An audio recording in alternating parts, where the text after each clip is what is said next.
Laurie. So my name's Bruce Weston and I teach in the sociology department at Harvard, and I work on the problems of poverty and criminal justice policy and crime in America.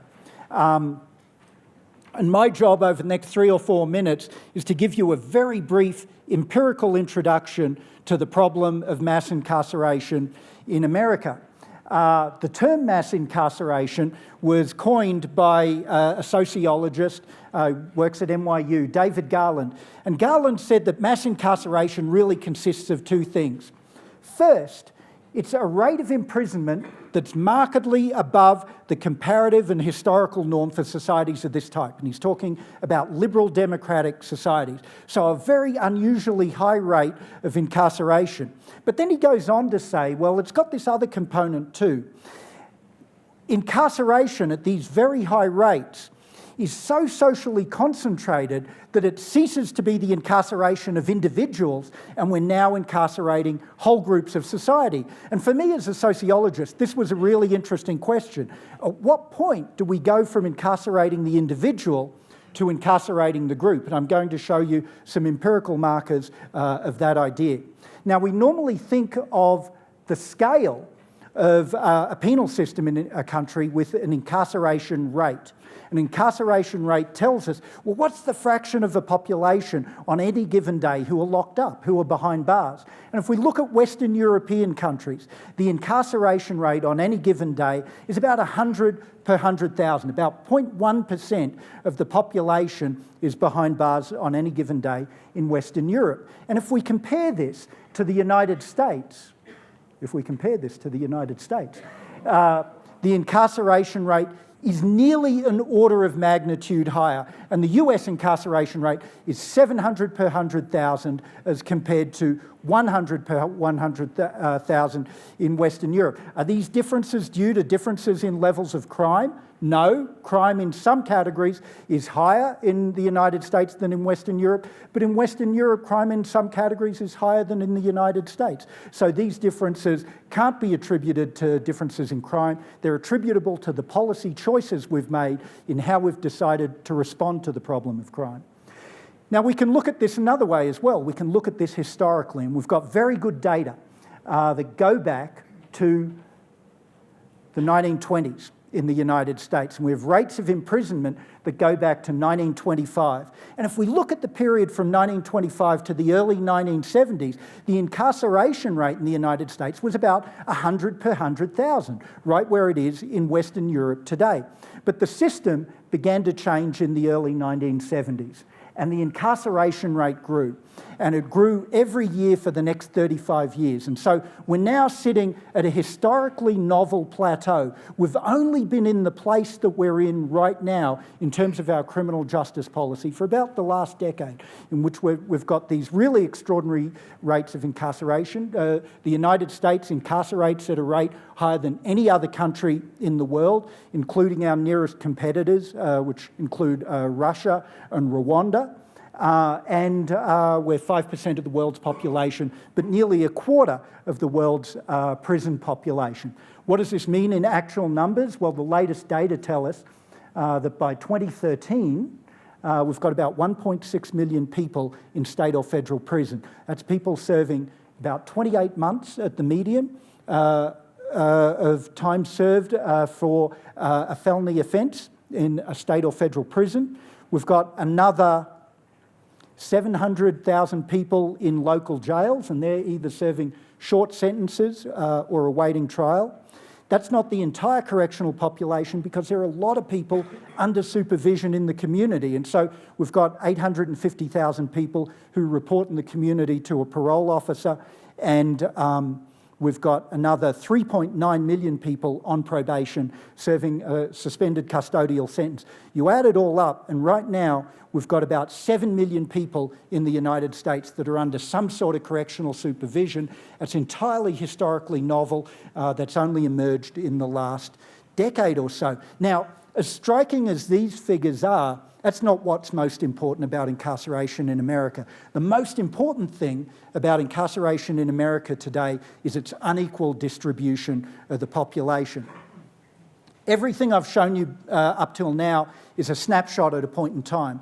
But we might also ask, well, what's the likelihood that someone's ever going to go to prison at some point in their lives? What's their lifetime risk of incarceration? We might be interested in a statistic like that because we think serving time in prison confers a whole array of disadvantages that affects one's life chances over the entire life course. What's the size of the group that are at risk of those adverse life chances? So in some research I did with Becky Pettit now at the University of Texas in Austin, we looked at a birth cohort. This is a group of people born just after World War II. They're growing up before the American prison boom. For African Americans, for African American men, if they never went to college, and that's about half of all African American men, if they never went to college in this birth cohort born just after World War II, chances that they'd go to prison at some point in their lives is about 1 in 8. If they dropped out of high school, chances are about 15% would go to prison at some point in their lives. Let's compare this group to another birth cohort that's born 30 years later in the 1970s, and they're growing up through the American prison boom. For this group, for African American men, if they dropped out of high school, 70% of them are going to serve time in a state or federal facility at some point in their lives for a federal offence. Again, this is entirely new. It's only happened in the last decade or so. And I should add, it's happening at a time when crime now is historically low. The crime rate in America is at its lowest level since the early 1960s. Let me show you one last slide before handing it over to our panel. Kids with incarcerated parents. Lots of people in prison means lots of kids with parents in prison. If we look at Latino children, by 2008, about 600,000 had a parent in prison. If we look at white children, a little over 600,000, 650,000 by 2008 had a parent in prison. And if we look at African American children, about 1.2 million now have a parent in prison. What does that mean in terms of proportions? It means about 1 in 9 African American kids have an incarcerated parent. We can think about lifetime risks in this case as well, and about a quarter of African American kids born in the year 1990, by the time they reached their 14th birthday, a quarter of those kids had experienced incarceration among their fathers. So this is clearly an issue that affects not just those who are going to prison, it affects families and communities as well. The effects of these are concentrated on our poorest and most disadvantaged communities. And I hope that can set the stage for what's going to be a superb panel. Thanks very much. I'm on now. Can you hear me now? Yeah. Okay, all right. Forgive me if I don't give long bios for everyone. We got a short amount of time. I want to give you guys as much time to talk as possible. Immediately, well, not immediately, all the way to our left is Shaka Senghor. Shaka's a writer, mentor, motivational speaker, author of several books, including his most recent, Life in Peace, A Youth Guide to Turning Hurt into Hope. Perhaps most importantly for this panel, Shaka was incarcerated for 19 years in Michigan. Did I have that right? In Michigan, and I think will give us some perspective on how we move from looking at mass incarceration from a numerical, empirical perspective, which I think is important, which Bruce just gave, to an actual lived experience of actual people. Next to Shaka is Bruce Weston, who I just think the world of. Just tremendously intelligent, insightful, as you guys just saw from his presentation. If I can just make 2 plugs, his book, Punishment and Inequality, did I get that title right? Okay, it's phenomenal. So if you're looking for an education, I mean, you got the 5-minute version here, which was really good. We're going to give you some more here. But if you really want to get into this, I highly recommend his book, Punishment and Inequality.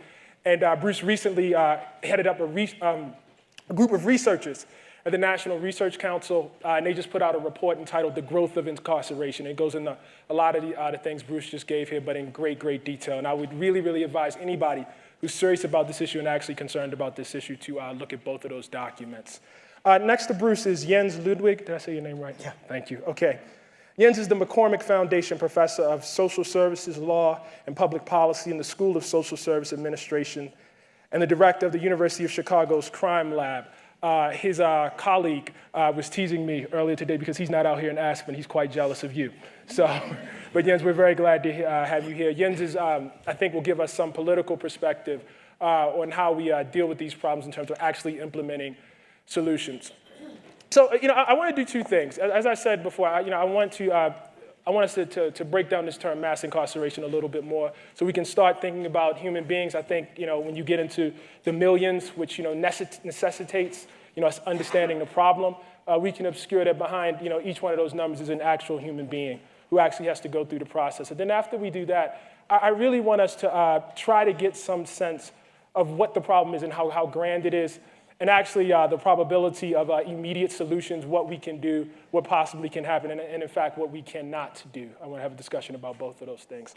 So I want to start with Shaka. Bruce just gave us this great, quantitative presentation. I saw many gasps in the audience. When you see the numbers, they're deeply, deeply depressing and shocking. But Shaka, you spent 19 years in prison. You spent 7 years in solitary confinement. Do I have that correct? Yes. Can you give us a sense of what that is like as a lived reality? Like, what's your day like when you wake up? What's your evening like when you go to bed? What is life? What was life like for you? So good afternoon, everybody. When I entered prison, I was 19 years old, and I went to a prison called Michigan Reformatory, which is arguably one of the most violent prisons in the nation. At the time, it was over 1,500 young guys, which ranged from age 14 to 27. So it's a very volatile environment, but fortunately when I first went there were some opportunities for rehabilitation or transformation, but those were snatched out within a couple of years of me being in prison. And so day-to-day life inside was 22 to 23 hour lockdown unless you had a job or you were going to school. Does that mean you can't leave your cell? So that means you can't leave your cell with the exception of walking to the child hall, going to the shower, and your hour of recreation. And so basically it was just like a big warehouse of young energy, young males who come from broken and dysfunctional backgrounds. And so that was the early stage of my life inside prison. And as I journeyed through prison, I journeyed through there during the prison boom. So when I went to prison, it was probably like 20 prisons in Michigan. By the time I left, it was close to 40. And that was after it was reduced from that being 50. And so it's just a big warehouse. You have all these men who are, locked up. Most come from backgrounds with third grade education.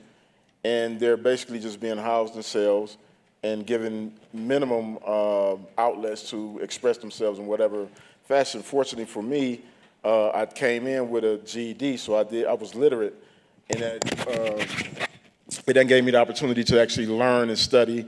And while I was in solitary confinement, instead of yielding to the madness of that environment, I chose to structure my days as if I was on a college campus. And so every day I would get up, exercise, and then I would study 2 or 3 subjects. Then I would do lunch, then I would study several more subjects, and then I would write pretty much until they cut the lights off at night.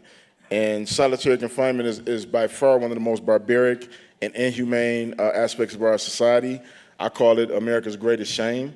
We think about the way that we've criminalized mental illness, and it's played out at the highest level inside solitary confinement, where the majority of the men that I was around suffered from some form of mental illness or another, and if they didn't suffer from it, eventually they succumb to the madness of the environment. And so fortunately for me, I was able to take that opportunity to immerse myself in literature and learning and kind of get away from the madness of that environment. How common was that? Like you said, like the way you approached it, how common was that? It's not common at all because there's nobody in there to facilitate that process. Again, fortunately for me, I was literate, and some of my greatest mentors are currently serving life in prison. And what happened was they saw that I was literate, and so they started giving me books. And it was the reading of books like, Malcolm X's autobiography that I was able to discover my own self-worth and my own human value. And so that challenged me in a way that nothing else had.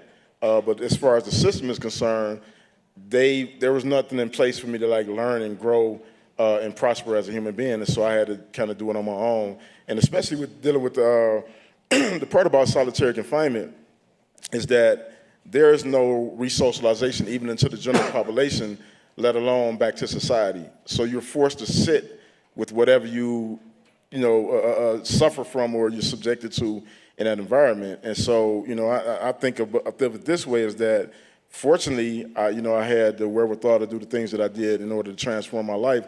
Otherwise, I would have came out of prison just another broken human being who would have got sucked back up into that whole cycle of recidivism, which is, prevalent in our society today. Bruce, I think a lot of times when we talk about mass incarceration, it is presented as though it is an agentless phenomenon. In other words, there was no process, there was no one who actually did anything that got us to this point. It was just a misunderstanding. I was reading through some of the debates around the Drug Abuse Act passed in, I think, 86, and Pat Schroeder, who used to be a representative from here in Colorado, and she was not alone. I don't want anybody to think I'm just attacking Pat Schroeder. But she makes this statement where she says, look, every summer or so, every session or so, there's some sort of crime bill that comes through that's reacting to hysteria, but I don't know if this is the best thing. And then she goes and votes for the bill. And that happens with several people. Can you talk some about the policy? How did we get here? Yeah. I mean, I think it was a very deliberate political and policy process, and there most certainly were agents. So as we saw from the chart, the big growth in incarceration begins in the early 1970s, but I think the scholarship says that the story really originates in the 1960s in a serious way. And what happens in the 1960s? We have the civil rights movement, a period of tremendous social activism, great gains to citizenship for African Americans with the passage of the Civil Rights Acts. It's a turbulent period. Crime is also increasing during this decade as well. And as a consequence of the passage of the Civil Rights Acts, there's an opportunity on the conservative side of politics to be tough on crime, and that political message gets sent out, oftentimes in a racially coded way, and crime becomes a nationally salient political issue.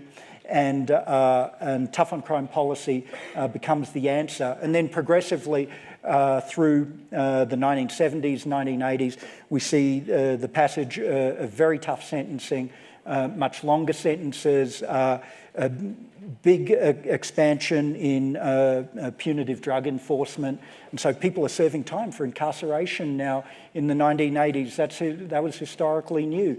And drug incarceration rate increases tenfold. The overall incarceration rate increases about 5 times. Drug incarceration rate increases by twice as much because the laws on the books are changing. By the time we get to the 1980s, there's basically bipartisan consensus around a tough on crime, harsh sentencing approach to what are essentially a very complicated tangle of problems in very poor urban communities. Yeah, I just want to put a period on what you said about this being a bipartisan consensus by the 1980s, because there's great excitement right now about bipartisan solutions, but in many ways, bipartisanship also got us where we are right now. You make the point in your book about mandatory minimums, about how liberals very much had arguments themselves for pursuing this in the same way. The crime bill in 1994. That's also part of the story too. Yeah, that's sure. Go ahead. I was just going to say, I think that there's another complementary strand that is running in the background on top of what Bruce is describing, which is in the mid-1970s, there was a journal for many, many years that many people in the crowd might be familiar with, The Public Interest, that published a very, very impactful essay that reviewed all of the research evidence about the effects of different crime prevention and rehabilitation programs, and very famously came to the conclusion that nothing works. Right. And on top of that, we had Ronald Reagan make a very famous speech in the 1980s, as everyone here will know, declaring that in the 1960s, the government declared war on poverty and poverty won. And so I think sitting in the background also has been this deep skepticism among large segments of the American public that we have many alternatives to crime control besides prison. And so we are having these conversations right now within the context, as Bruce noted, of a crime rate nationally. Unfortunately, there are lots of disadvantaged communities in the United States. Where I live in Hyde Park on the south side of Chicago, the homicide rate has dropped by something like 95% over the last 20 years. There are many, many neighborhoods in Chicago where the homicide rate is still what you would see in a Central American country. So we should not lose sight of the crime problem even today. But if you look at the national public opinion surveys today, crime is nowhere on the radar map of things that the public cares about.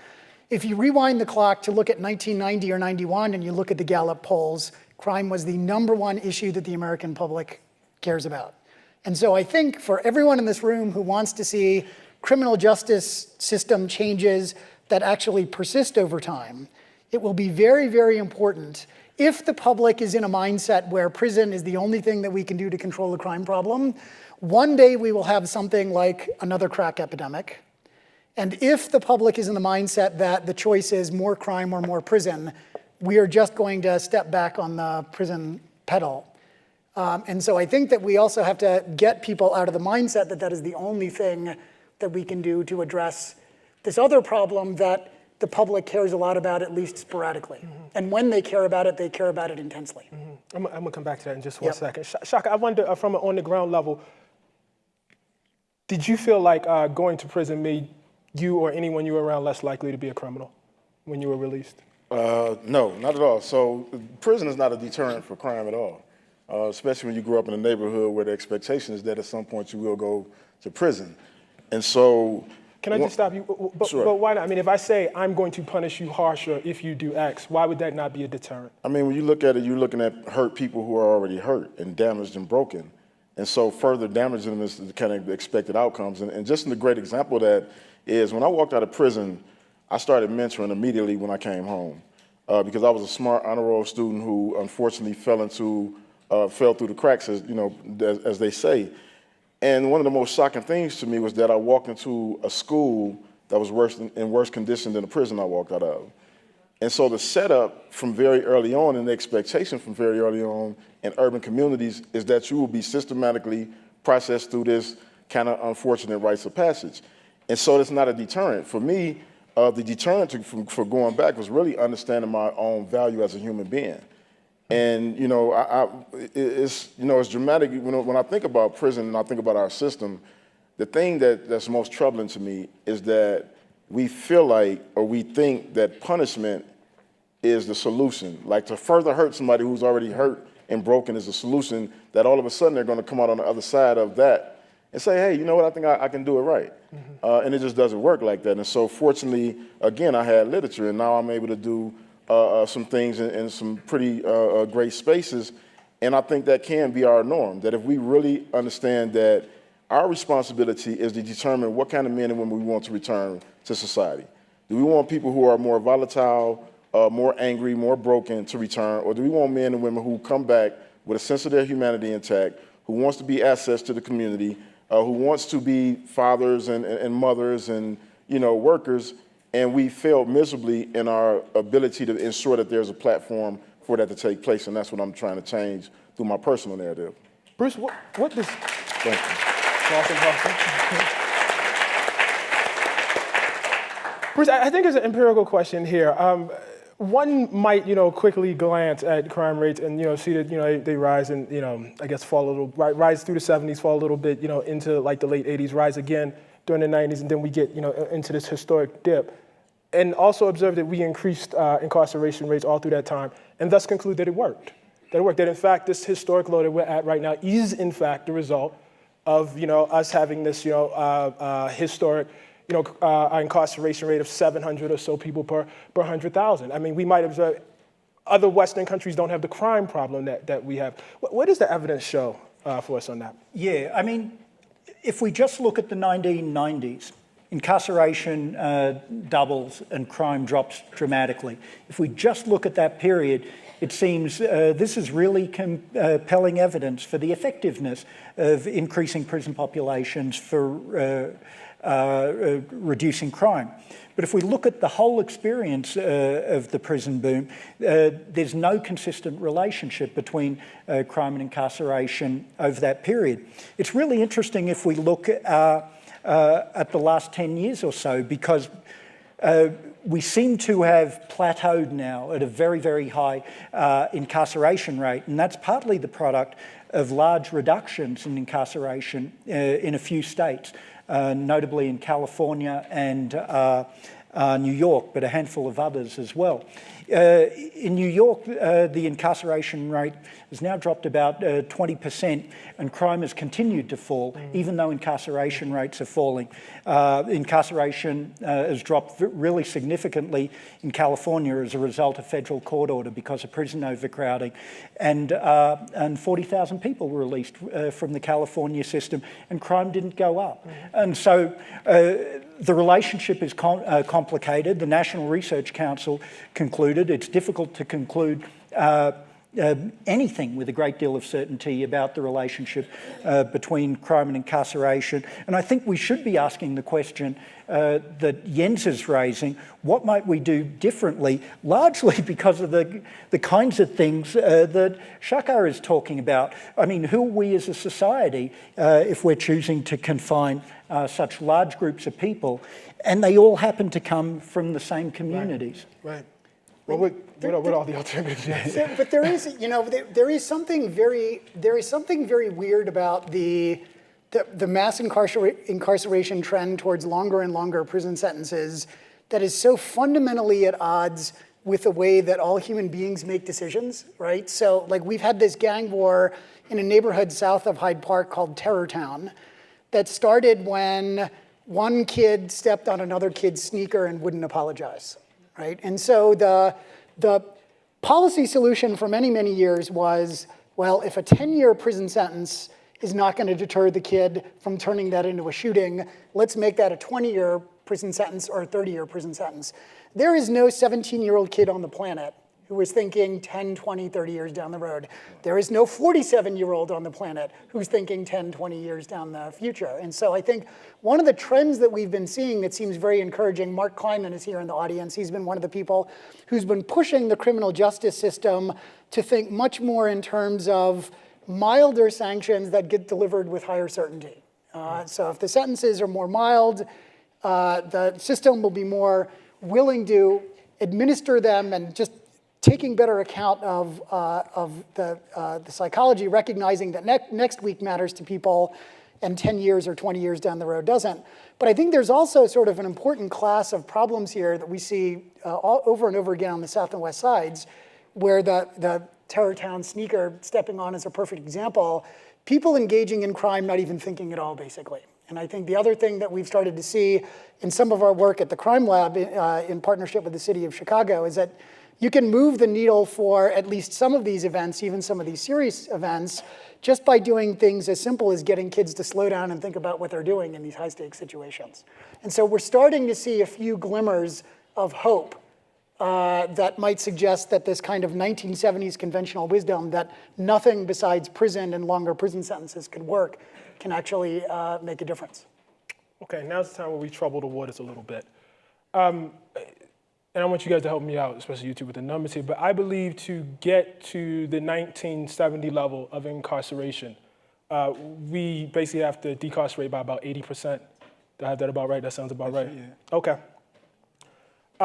Amongst that group of people, there's a great deal of talk about nonviolent offenders and people that go to jail for marijuana and other sorts of things that, I think most people can agree people should not be in jail for. My understanding is that that actually won't get you to that 80%. That you actually do have to have a conversation about what we call violent crime in that discussion. The person who, robs somebody and has a gun and gets 2 extra years because they have a gun, or 10 extras or whatever it might be, because they have a gun. Beyond that, this population, this 80%, is heavily drawn from a group of people who, in general, across the course of American history, has had some of the least political capital available to them, okay? I hear a lot of arguments, being made right now from a fiscal perspective, but it always leaves you wondering: should this actually become affordable? What does that mean? Like, if you make the calculation that actually this is something worth paying for, what does that mean?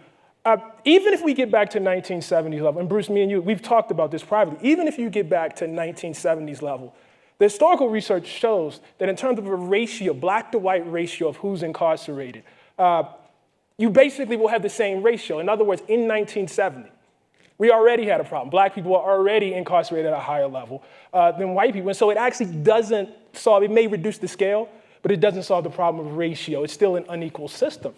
So I say all that to say, to ask you guys, are you optimistic about us finding a means to getting back to 1970 level? Should that even be a goal? Can we actually decarcerate that much? And Bruce, I'll go to you first, and then I'm gonna come back around. I want to say sure. I think we're at the beginning of a big sea change in the national conversation about punishment in the criminal justice system in this country. But we're just starting. And when the prison system grew in the United States, there was an overwhelming focus on public safety and retribution against criminal offenders. And there was no active discussion about what kinds of values should curb the power of the state in meting out punishment.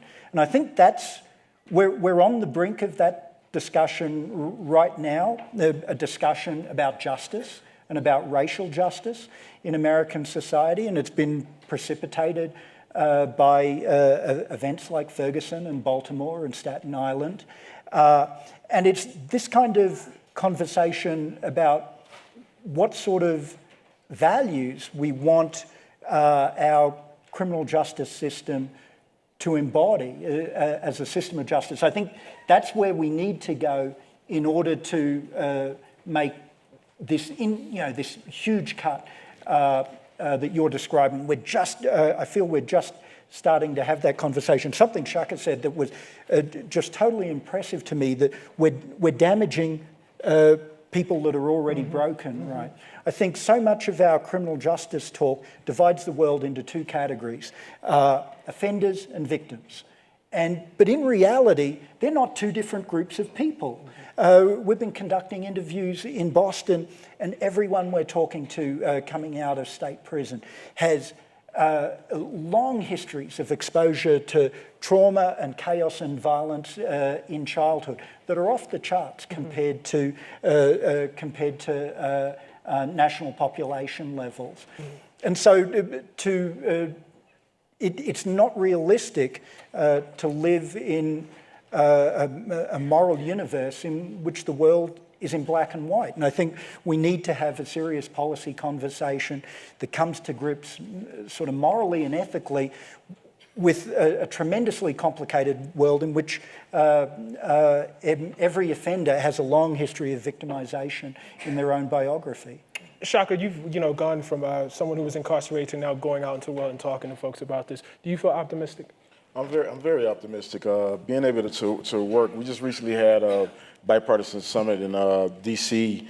With actually Senator Cory Booker and a few people from both sides of the party, Mark Holden from Koch brothers, and just the energy in that space around the reality that we have to work collectively to turn this thing around, gave me a great deal of hope. But I really want to address the part about violent offenders, right, if I may, right? So I was convicted for second-degree murder at the age of 19. And true to your point, prior to that, I was shot multiple times at the age of 17. When I got shot, I was processed through the hospital, sent home right back to the same block. No social intervention, no psychotherapy, none of those type of traumatic experiences. In my family alone, 8 males have been shot. Both of my brother's currently paralyzed. And so it's a given that all of us have been in prison for gun violence. And so that cycle in and of itself is a reality. And so when you think about the fear around violent offenders, it's been proven that they have the lowest recidivism rate of all other offenders. And so the likelihood of us reoffending is minimum, especially those who have served lengthy sentences for serious crimes. Today, what I do today is I teach at the University of Michigan. I am the Director of Strategy and Innovation for an organization called Cut 50, which is a bipartisan organization to cut the prison population in half.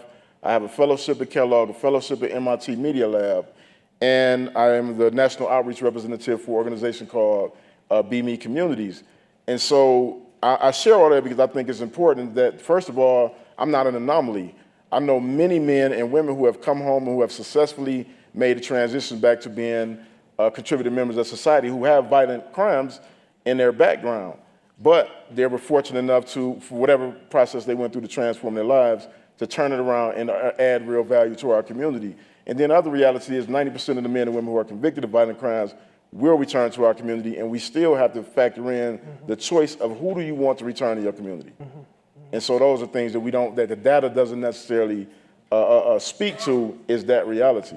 And I think one of the things that goes with that, I mean, I was watching your TED Talk, and you were talking about how you got shot, and they sent you back to the same neighborhood, basically. Right. And so when we think about decarceration, it's not just a matter of necessarily letting folks out of prison, but what sort of programming are we going to have around them? You mentioned the issue of mental health. How are we going to deal with folks with mental health issues as they return, substance abuse, what have you? Employment, which is just, an absolutely huge one. Jens, I wonder, are you optimistic? I'll pose the same question. Let me be a little, I think that, for starters, I think there is an enormous amount of inertia in the policy process that we should appreciate. This will be a very, very hard fight. I think the other thing that we should keep in mind is that, just to reiterate what I said before, I think that we should not just be thinking about trying to design criminal justice system reforms for today, but to try and design reforms that will last even if the crime rate doubles again in the future, which it very well may. I think, as I said, part of that, I think, is trying to convince the American public that we know how to control crime through something other than prison. But the other part of it also is thinking, Bruce had mentioned the retribution urge.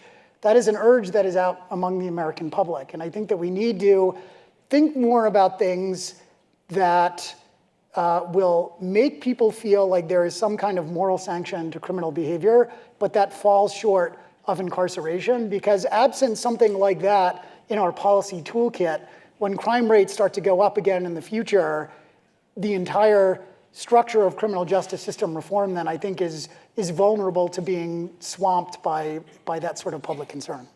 So I want to, as it happens at Aspen from time to time, things are in flux. Our panels tend to be in flux from time to time.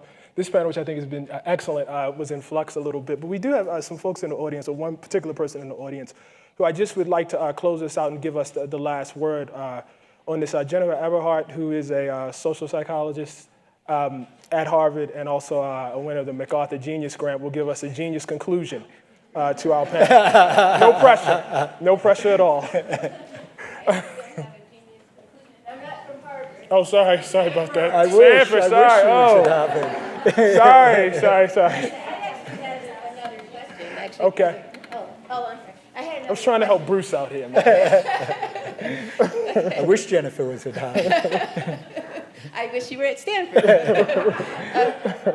So I have a question for you guys. So oftentimes, researchers and activists and journalists will point out racial disparities in incarceration to kind of motivate us to move as a call to action. And, I've done some research now with some other colleagues showing that when you point out the racial disparities, and especially in incarceration, sometimes that leads people to be more supportive of punitive policies, not less supportive. And so the question for you is, should we talk about race? How much should we talk about race? And if we're talking about race, how can we do that in a way that begins to, deal with some of the disparities that you're talking, the racial disparities that you're talking about here? Mm-hmm. That's an excellent question, because I think, again, one of the things that gets missed in this discussion is these policies were not passed in a vacuum. Racism, whether we like it or not, is a force in American politics and has been for a long time. Yeah, I personally talk about race a lot as it comes to incarceration, especially when it comes to the employment rate, because in prison, black men are 100% employed. And I don't know what the employment rate is out here, but I can guarantee you can find a job in prison, right? And I mean, and it's serious, right? And I usually get that response, but and the humor comes out of the fact that it's completely absurd to think that in order to be employed, you have to be incarcerated in this nation when you're capable of working and you are employable, right? And so I don't think that we can talk about the reduction in incarceration without talking about race. And also one of the things that data doesn't really talk about is when you talk about the numbers of how many black men are incarcerated, you really have to talk about what level they're incarcerated at inside the prison, right? So the higher up you go, like which means like close custody and maximum security prisons, the blacker it gets. When you get down to the minimum, the camps and the places where there's, the likelihood of you going home, the lighter it gets. And so we don't talk about those disparities when we're talking about the numbers of how many men are actually incarcerated. And so I think it's really important part of this overall agenda to understand how we got here in the first place. Can I briefly? We were just at the point of releasing our National Research Council report on incarceration when we were reading about Jennifer's research that evidence of racial disparity in incarceration was, in fact, perversely to us, confirming people's stereotypes about black criminality. And it really got our attention, and we thought a lot about how we should talk about racial disparities in incarceration. And for us, it was unavoidable, inevitable that we should, because it was the most visible signal of injustice in the system, and we couldn't shy away from that. Now, our hope was that if we could put enough context around the statistic so people could understand why the disparity has emerged, that they could respond to it in a different way. And partly this means empirical context, providing history and so on, but partly it means providing a values context in which to evaluate this statistic. And we wanted to confront people with the question, given the empirical context, is this fair? And that's a question that we really wanted to pose to readers of the National Research Council report. Because I think in our reading, at the end of the day, it was hard to come up with any fairness argument for racial disparities in incarceration. Yes, you want to respond? No, I think people would much rather hear from Cory Booker and Katie Couric than me. All right. Well, I like hearing from you, so I like Cory Booker and Katie Couric too. Thank you guys so much. Hi. Well, we're going to obviously continue this incredibly important conversation. I can't think of a better way to set the table for a conversation that we're going to have with Senator Cory Booker of New Jersey, and of course, Mark Holder is here. He is the Senior Vice President and Global Counsel for Koch Industries, and both have are very passionate about coming up with better policy to deal with some of the problems that we heard so eloquently expressed in the previous panel. So we're going to get right to it because we have a lot to talk about. And Mark, I'm going to start with you, which is unusual for you, Cory, right? No. Wow, talk about politics making strange bedfellows here. And I know we're not sleeping together. My wife's right there. Yes, his wife's in the front row. And I know you all... But I do think a lot of him. You are a very handsome man. You have a great personality. Okay. But, when you don't necessarily, as you know, Mark, and as you've heard, when you've had these conversations in recent years, you don't often hear Koch Industries and the names Charles and David Koch and automatically think, prison reform. So how did you get involved in this issue? Because I know you've been doing it for 11 or 12 years. And can you explain sort of how you set down this path toward trying to improve the situation? Absolutely. Good afternoon. So let me just start out personally for me. I grew up in Worcester, Massachusetts, and I may be the first person from Worcester ever in Aspen, so that's very exciting. But growing up, I had a working class background, and the best job I ever had before I went to law school, I was a prison guard when I was in college. to pay for school. And it gets back to, for me, Brian Stevenson, so I'm sure everybody here knows he's an amazing person. Yeah, unbelievable. He talks about proximity, and you have to be proximate to something for it to matter. And when I was a jail guard, prison corrections officer, I guess is the right term, I became proximate to it because there were a number of kids I grew up with who were in prison, who were incarcerated. And some of them were bad dudes, but a lot of them weren't. They made mistakes, they had drug issues, they were poor, they had no support, they ended up in a cycle. And it's what we're seeing play out here today again and again. So that always stuck with me because it's really there before the grace of God go I, how I grew up. And I got lucky. There were many times, not that I did anything crazy, I could have got picked up. And someone else did, I didn't. So that always stuck with me. As far as for Koch, it's really gets down to Charles Koch and David Koch. And they are classical liberals. And they believe in a limited government, and they believe in expansive individual liberties in the Bill of Rights. And part of their mission, part of their view, part of their goal is to remove obstacles to opportunity for all Americans, but particularly the disadvantaged. So if you believe in the Bill of Rights and helping eliminate obstacles to opportunity for the disadvantaged, there's no better place to be than in the prison reform, criminal justice reform movement, because it has the most profound impact on poor people. It sets the cycle of despair, as the earlier panel was talking about, despair and poverty that people can't get out of. And the Bill of Rights obviously speaks to this. 4 of the 10 amendments deal with criminal justice issues, the 4th, 5th, 6th, and 8th amendments. So because we believe in the Bill of Rights and we want to help people improve their lives, particularly the poor, this is why we're involved. We also, last thing, had some brushes with the law, with our company, with environmental issues many, many years ago. And we saw how we were treated. We ended up, our people were exonerated and it all went away. But it led Charles and others to say, if it's happening to us, what's happening to the small business owner, the average person in the street, as far as over-prosecution, you name it, over-criminalization. So that's why we're involved.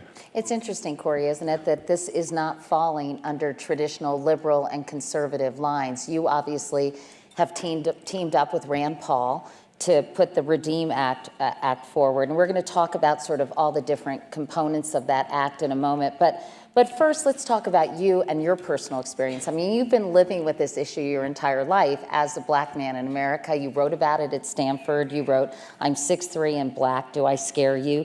You lived in some of the poorest sections. Just for the record, I was far scarier back when I was playing football for Stanford than I am now. You should have done stand-up last night. Anyway, you lived in some of the poorest sections of Newark when you were mayor. And I'm just curious how all your life experiences have made you feel and really made you passionate about this issue. Can you describe some of the things that you personally experienced and some of the things you witnessed? So for those who don't know, I live in Newark, New Jersey, and since I came out of law school, I moved on to Martin Luther King Boulevard in Newark, which the south end of it was a very challenged area, and began getting involved in grassroots organizing, and eventually got into politics. Then in 2006 became mayor. When we pulled our community together for my transition into being mayor, we did a incredible community forum about the issues we thought were important: economic development, public safety, children and families, and government reform. And the citizens of my city, hundreds and hundreds of them involved, in every one of those transition reports put prisoner reentry top of the list.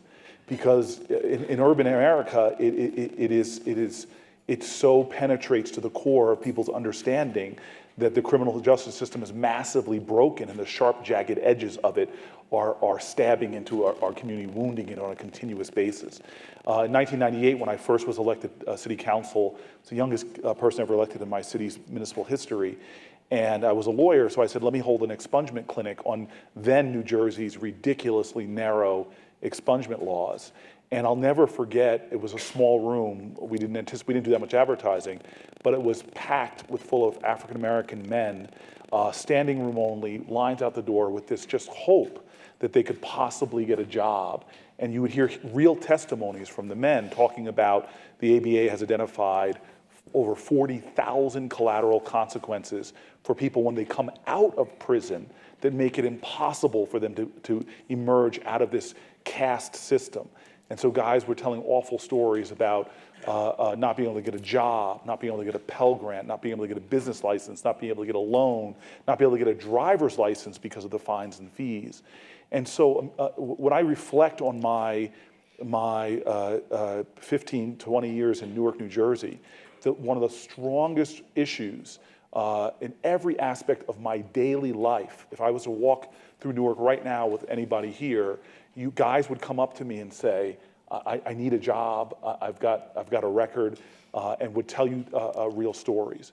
We've created a system that has driven everything we complain about. There's studies now showing that the poverty rate in America would be 20% less if our incarceration levels were similar to what those European countries were. And so for me, it's just an agony that I live with literally in my community to see so many people.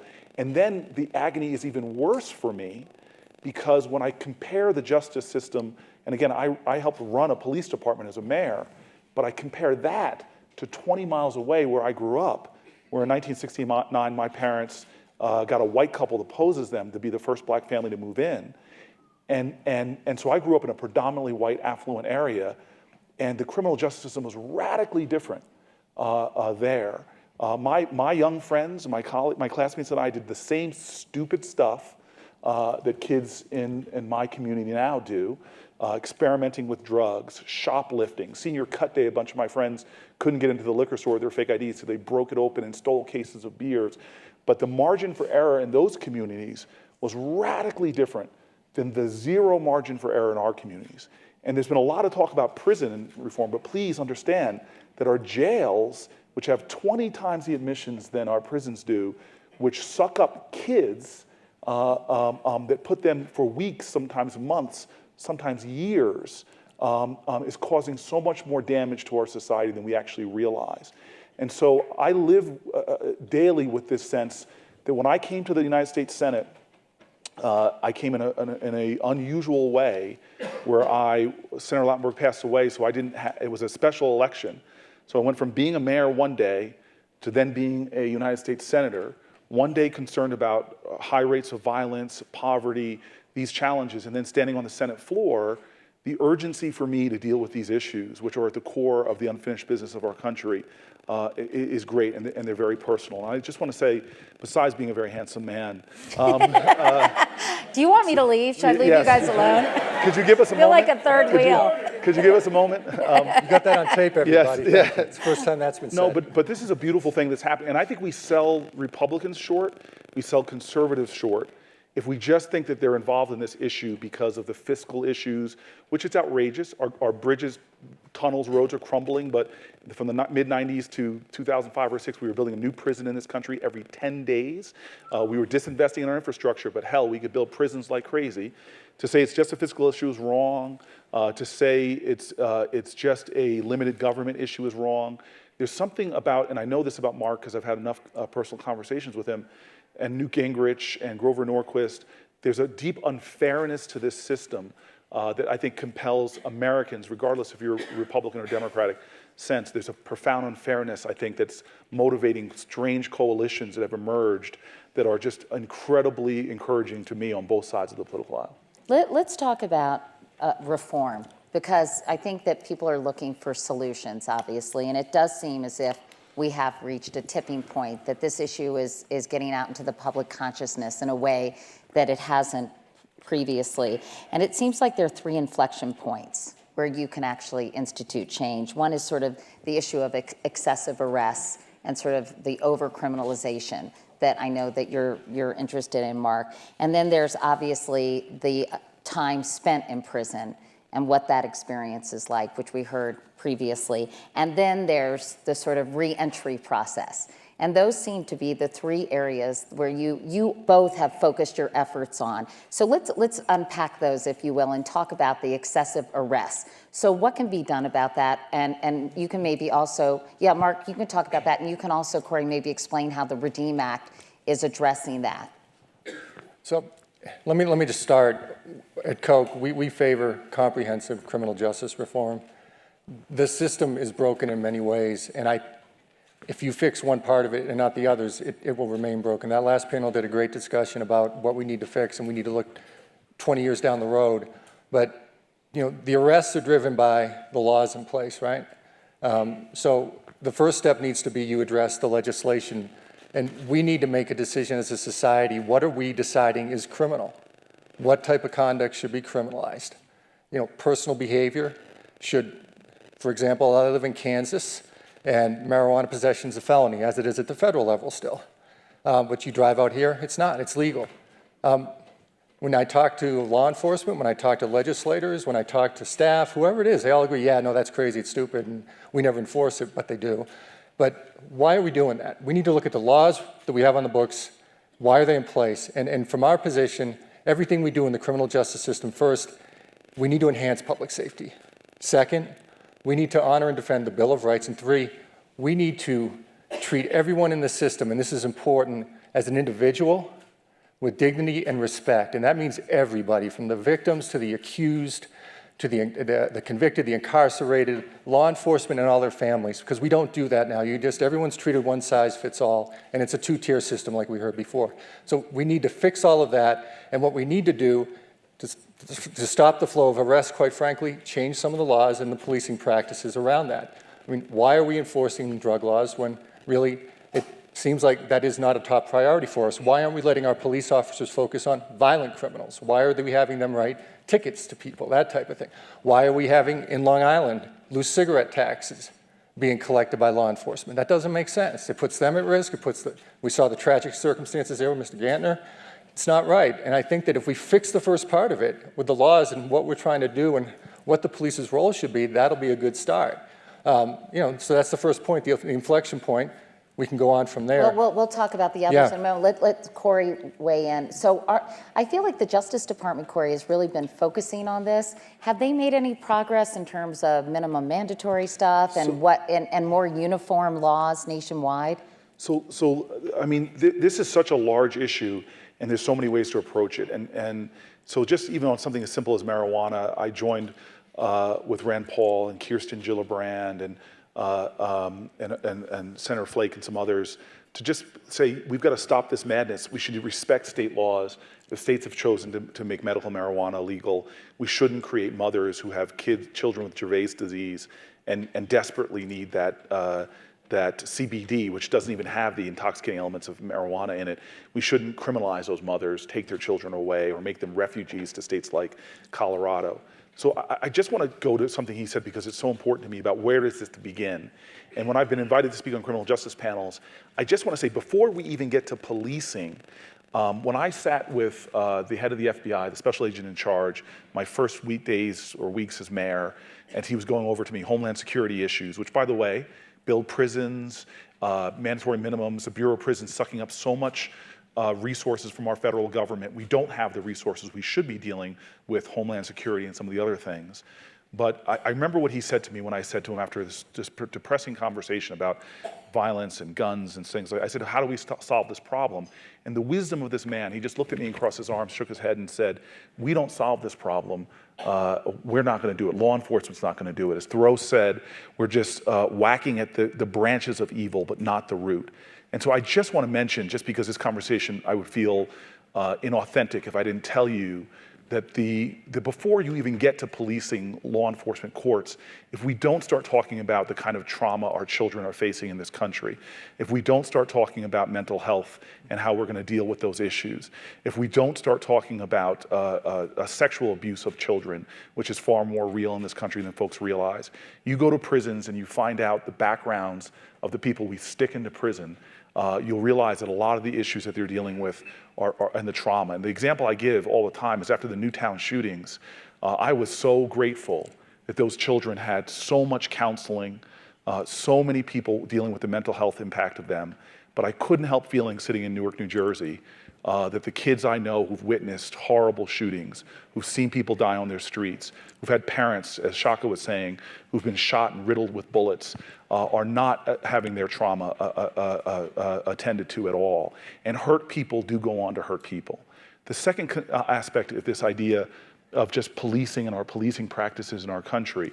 It's not for this panel, but there's incredible innovations going on that are far David Kennedy and the folks that we sat with him on another panel you and I sat on with some people from John Jay College about going about policing neighborhoods in a way that's far more about justice than it is being driven by fear and retribution ideas. So just getting into Katie, what you asked, just the common sense stuff. I just want everybody to know, we don't need to be inventive as what the solutions are, because there are states in America right now who are far ahead of the federal government in the innovations they are doing. Mark and I would be overjoyed if we could get bills moving in Congress just doing what the state of Georgia did, to have a Republican governor being able to go to black churches and talk about reducing the black male incarceration rate by 20%. By doing some of these common sense things like lowering mandatory minimums, or Mississippi to what was mentioned earlier, just realizing that when somebody violates probation or parole, status violations, not going out and committing another crime. And I do need to remind people, because I'm not sure the data point was said, about 75% of the people we lock up in our prisons, the overwhelming majority of people we put into jail, are nonviolent offenders. But what Mississippi found out was if they violate a status offense, failing to check in with your probation parole officer, going out of the geography they're supposed to be limited to, the people, we just stick them back in jail for months at a time. Which basically means they lose their job, they can't support their family. So just doing simple, basic, common sense things like, hey, we're gonna shove you in for the weekend, and then come back out. Do it again? Oh, another weekend, and come back out. That's enough of a punishment. They found Mississippi to dramatically reduce their prison population and achieve the ends to what there are. So what many states are doing and innovating in this space is what we on the federal government should follow. And Katie rightfully sparses the main discussions in Congress right now between front-end reforms, what are we doing at the sentencing level? And please remember, please know, our criminal justice system has changed. I still remember when I first saw this data point, shocked me that I thought, maybe I watched too much TV, but I thought that you get a trial, there's a jury. Forget that. 98% of our criminal convictions in this country are done by plea bargain. They don't go before the jury trial. That's a massive shift from where it was 30 years ago. 98%. So who has the discretion? It's prosecutorial discretion. And I know prosecutors work with a lot of them, but please understand that a lot of the things we don't want entering into the determinations enters into that period. So taking away these mandatory minimums, which to me should be eliminated, on those front-end reforms. Behind the wall, what goes on behind the wall right now, and I'm so happy, Shaka, you said it, other countries call it torture. The international human rights organizations, they may point to other countries, but they point squarely at the United States of America for these practices behind our walls. The majority of suicides in our prisons of kids is done as a result of solitary confinement. It is one of the most barbaric things that goes on routinely in our country that so damages children and young men. And by the way, 19, 20, your brain is still developing. Putting these kids back on the seats after those experiences with no support, no counseling, you're expecting a different outcome? Come on. And I think Khalif Browder that story got a ton of attention at Rikers. And then there's the stuff at the back end, which you're saying, which Rand my bill has a lot to do with just when you seal somebody's record or expunge a juvenile's record, as we saw in the video in the beginning, you accelerate their economic potential and ability to contribute to our society in profound ways. And we know what works. There are reentry programs right now in New York, Goldman Sachs. Some people are really experimenting with a great funding model, performance bonds, because we know that a small investment in an evidence-based program to reduce recidivism could save taxpayers multiples of their investment. So many obvious programs, but our history in all our crime bills has been more police, more jails, and hasn't been done the common sense that actually will make folks a lot safer. We experimented with those programs in Newark and had dramatic impacts on lowering crime. Mark, what are some of the things that can help with sort of the re-entry process that you all are advocating and supporting and promoting? Yeah, well, one thing we did, which I don't know that we realized it when we did it, but it got a lot of attention and it does have a profound impact, is ban the box. unemployment applications. I don't know how many of you all are familiar with that, but a lot of companies have a box on their application, have you ever been convicted of a crime? If so, explain. And a lot of that, those people probably don't get callbacks, let's put it that way. And so we made a decision a while ago for a lot of different reasons, one of which was that we find out when we interview people, we're interested in who they are now, not what they once did, what they once might have been like. Because really, people change, as Senator Booker said, 18 and 19-year-old, I know what I was like, and now I'm 52. There's a lot of change that goes on. So the ban the box thing is a big deal, because when people come out of prison, you talk about it, I mean, and we're talking about the least, that can afford to do this, the most disadvantaged. We over-prosecute them, they get over-sentenced, they usually don't even have a lawyer that's any good. And then on the way out, they get overburdened with all these collateral consequences. They can't get, as Senator Booker mentioned earlier, you can't get a loan. You can't live with your family. If they're in public housing and you're coming back, you can't be in that family situation. Some of them can't go to schools to visit their kids, depending on the situation. And it goes on and on. So it's not any great surprise about the recidivism rates. So we need to unburden them. And we need to do things, in my opinion, ban the box, something private companies can do. And you hire the person based on the whole person.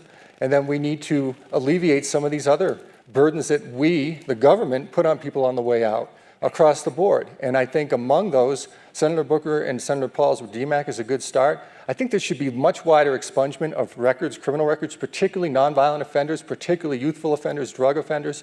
I think that people should unprison. The job of a prison, I worked in a prison. If they're not doing this, we need to change the model. They need to make the person better when they came out than when they were when they went in. And Shaka's story, Shaka's story is so inspiring to me because he took it on himself. I mean, the odds were so stacked against him from the beginning. But we need to do that in prisons. And prisons that aren't performing that way, we need to get rid of everybody and stop funding them, because they get funded more and more because the recidivism rate's so high. And the metric that needs to be used, in my opinion, I'm in a business, need metrics, right? People coming out, are they coming back? That's your product, people. And if you're not making them better people, then we need a new warden, we need new guards, and you're going to get your funding cut. It's not working. So things like that. Can I just interrupt for 2 seconds, Cory, and ask you about privatization? Because it seems to me, I know there are only, about 6% of all prisons, is that right? Can I say something about that? Because it's kind of interesting. When it got more public that we were involved, everybody's like, what's the Koch's angle here, right? They own private prisons or something? And my response was, no, but if we did, we'd be like, jaywalking is now a Class A felony, right? I mean, so that doesn't make sense. We'll talk about the role. Well, here's the deal. My opinion, that private prisons, I think if they're set up that they have to meet a quota to keep people in prison for beds to be funded and get funding, that is wrong. And that isn't right at all. But to me, public or private prisons, judge them the same way. Are you making the person better?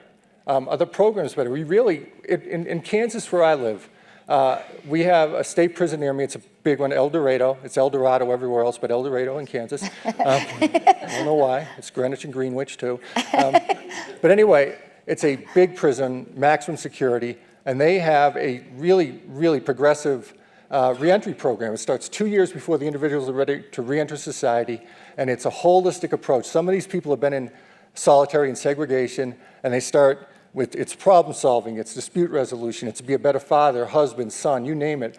And then they pair them up with people in the community as a mentor. And then they get them a job when they're coming out. And thus far, it's 5 or 6 years in the making, it has single-digit recidivism rates right now. Wow. We need to do things like that, whether it's private or public, in my opinion. Yeah, sorry, Cory, go ahead. No, I was just going to point out, just highlight this point even more. So I get there and I start meeting with people in the Department of Justice, and I ask that question. As I found out when I had to manage a city of 4,000 people, that if you're managing folks, you should pay very much attention to how you're measuring their performance, because that's what people are going to focus on, and that's what people are going to care about. And I just ask the simple questions.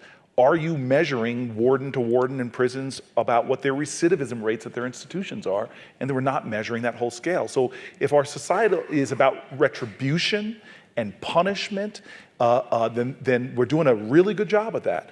But if our society is about rehabilitation and redemption, then we have a long way to go in it. And it's doing the common sense stuff that Mark is talking about. Just a couple sort of extraneous questions. Is there any move to get rid of solitary confinement? Is there any sort of public will to examine that whole process?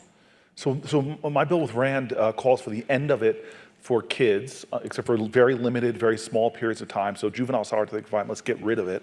That's for under 18, right? So the age of original jurisdiction in our country is another thing that's really screwed up. It differs in many different states about when you're an adult or when you are a child. So our bill actually raises the age of original jurisdiction. If you can't, you're 18 years old, you can't drink. I don't think you can smoke marijuana in this state. There's all these things we say you can't do, but oh, by the way, if you're 16 or 17, you're responsible for your actions, and we're going to try you as an adult.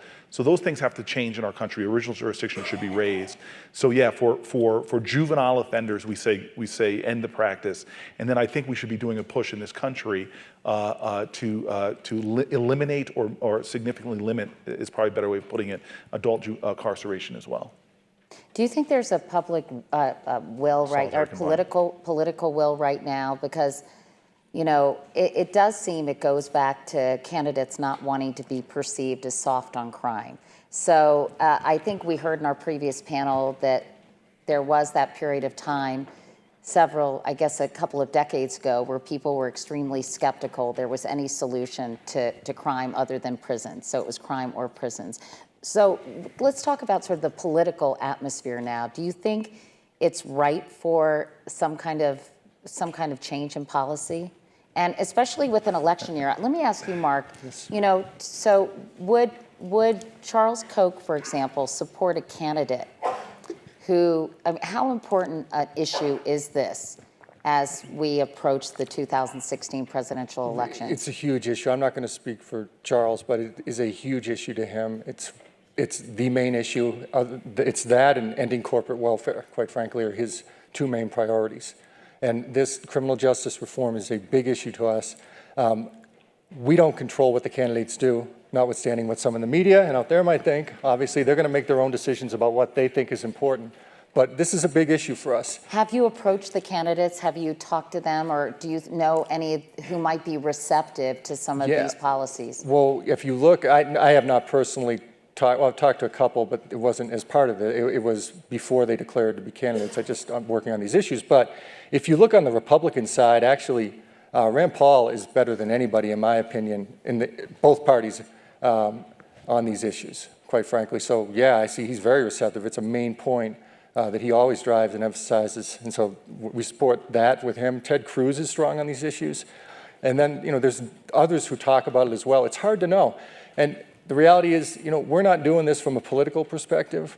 We are involved because there have been so many groups, so many different people, some in this room and elsewhere have been working on these issues for decades. We've been working on it for 10, 12 years now, and it's been a big issue for Charles's for a long time, but we're happy to be involved now because we think we can fill a need in the sense that we can give permission potentially to those that will be afraid, like, oh my God, we're going to be soft on crime if we do this, for them to support it. And it should be pretty simple for a lot of these people. Because they come from states where, as Senator Booker was pointing out, they've made the reforms we're talking about. I mean, you got Mississippi, you got Georgia, you got Texas, you got Oklahoma, Nebraska, South Dakota, you can go on and on. They're red states. And so I think the political will is changing. Someone mentioned inertia in the last panel. I think that's always an issue. Senator Booker will be able to speak to that more. But from our perspective, it's an issue that should happen. There was a great bill launched last week in the House of Representatives called the Safe Justice Act by Representatives Sensenbrenner and Scott. It's comprehensive across the board, from the laws that are instituted and passed all the way through to reentry issues, and it covers the playing field. And there's other great bills out there too. So our hope is, and with people like Senator Booker, we hope we could get across the goal line, pulling together these coalitions, because there's a lot of good we can do in these areas. It'll matter a lot. And then once that happens, maybe we can work on the other issues that are important, because the prison system has become the way station for all of our other woes in society that we don't deal with, whether it's mentally ill people, homelessness, whether it's education issues, lack of opportunities in the communities, that Cory addiction, exactly.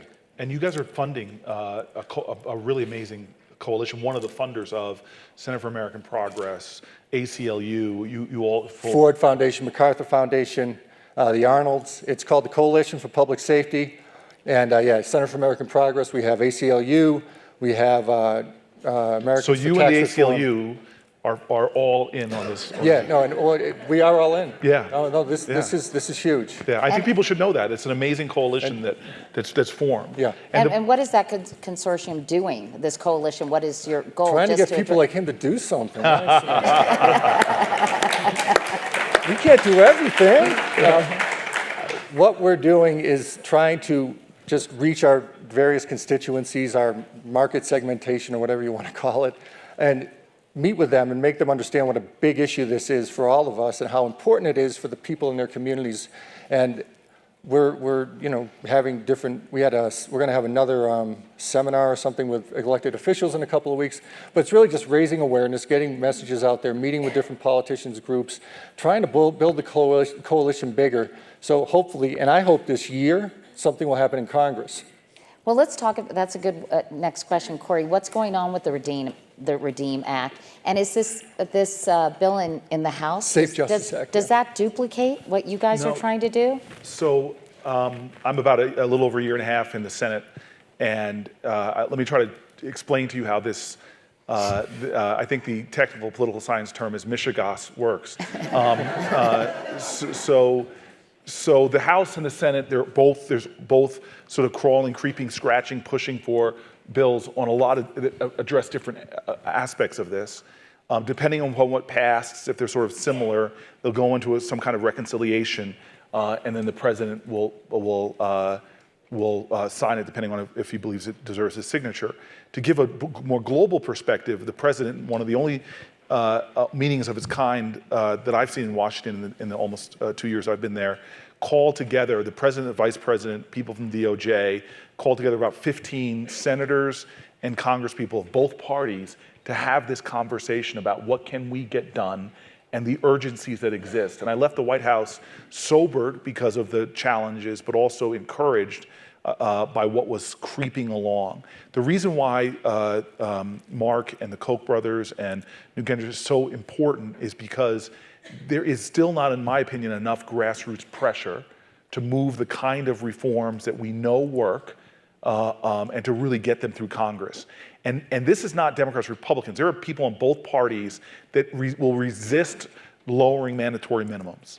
Folks who were a part of the 1996 crime bill, folks who believe that these are important tools for us to use in the prosecution of criminals. So this is not easy, and especially when you know that when it comes to the Senate and the House, the power is concentrated in a few people's hands, the chair people of the Judiciary Committee, the Speaker, or the leader. And so we've got to figure out a strategy to get a good bill to the floor, through committee and onto the floor. And so there's a lot of wrangling going on that. It's by no means a done deal.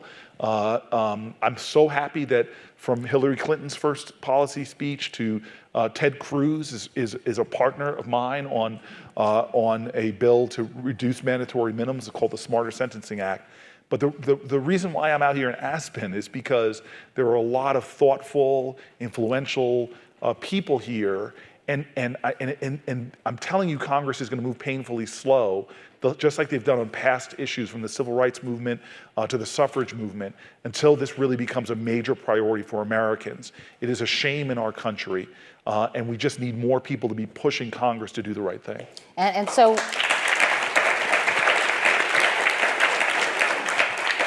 we only have about 2 minutes remaining. So, to that end, what can the average person do? Because I think people hear this conversation, they're really disturbed and troubled by the facts, and yet, legislation moves painfully slow, and they may feel not particularly empowered to do anything about this. So, what would you suggest?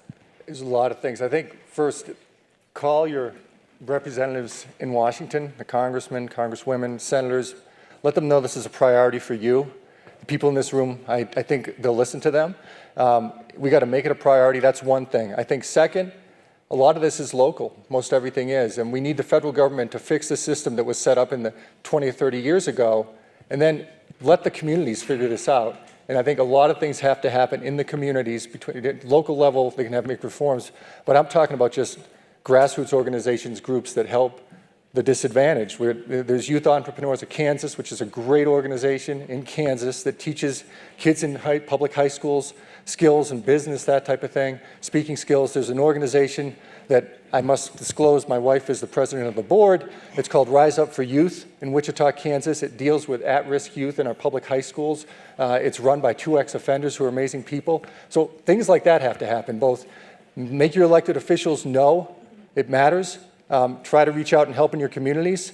If you're an employer, take a chance on someone coming out of prison. I mean, you know, the worst thing that can happen, I guess you have to fire them, I don't know, but just take a chance, because we've found that a lot of people are worthy of a second chance, and everybody is capable and worthy of redemption. We have to remember that. I think there are an increasing number of nonprofits, too, that are involved with helping with the transition from prison to life. And so I think people can kind of seek those out. And the one thing about calling your senator or congressman, you know, I think you hear that and you're like, yeah, sure. Matters. That's not going to do anything. But I was interviewing Gabby Giffords and Mark Kelly because I'm doing a documentary on gun violence. And he said that every Monday when she would get back to Capitol Hill, she would say to her assistant, what are people calling about? What are people emailing about? You don't think that they pay attention. But Cory, you actually do, don't you, to what your constituents care about? Yeah, you see the metrics when you come in, calls, emails. But please don't just think of Washington. Remember, the majority of our incarceration in this country is going on at the state level. You know these folks. Let them know. Educate yourself, and you will get more angry. For example, just put in Vera Institute jail. Find out what's going on in the jails in your town right now, in your communities. It is a trail of tears. And push to change these issues, but not only calling your state representatives, your state senators and the like, and then your federal representatives, reaching out to them, but please also take understanding that there's things you could be doing right now to strike at the root of this problem. And I'll give one thing that I always say that just astonishes me, that we live in a country where I'm here today because this man that was my father, who was born poor, black, single mother in a segregated world, had all these people that went out of their way to show small acts of kindness to him that broke a cycle of poverty going back to slavery. The challenge we have in America right now, and the real poverty in this country that bothers me, is this poverty of compassion and action towards the kids that we have. And I'll tell you, for there to be a waiting list in America of tens of thousands of people, of kids waiting for just to get a big brother or a big sister, 4 hours a week. That's all it takes. The amount of time we spend watching our favorite TV shows. And you want to lower the criminality of a kid with a big brother goes, the chance of being incarcerated goes dramatically down. Empowerment in schools. We have so much power as a people that we just aren't exercising. Alice Walker said the most common way we give up our power is not realizing that we have it in the first place. People are being caught up in the criminal justice system because the criminal justice system is broken. We arrest almost 1 out of 3 Americans now, where between 70 and 100 million people are arrested. You don't need to be convicted of somebody. Once you get an arrest record, you're screwed in this country. Criminal justice system is broken. We need to fix that. But we could always also starve that system completely by being there for our children, by helping them to avoid trauma. And as Frederick Douglass say, and I'll conclude, it's easier to build strong children than to heal broken men. All right. Cory Booker and Mark Holden, thank you both.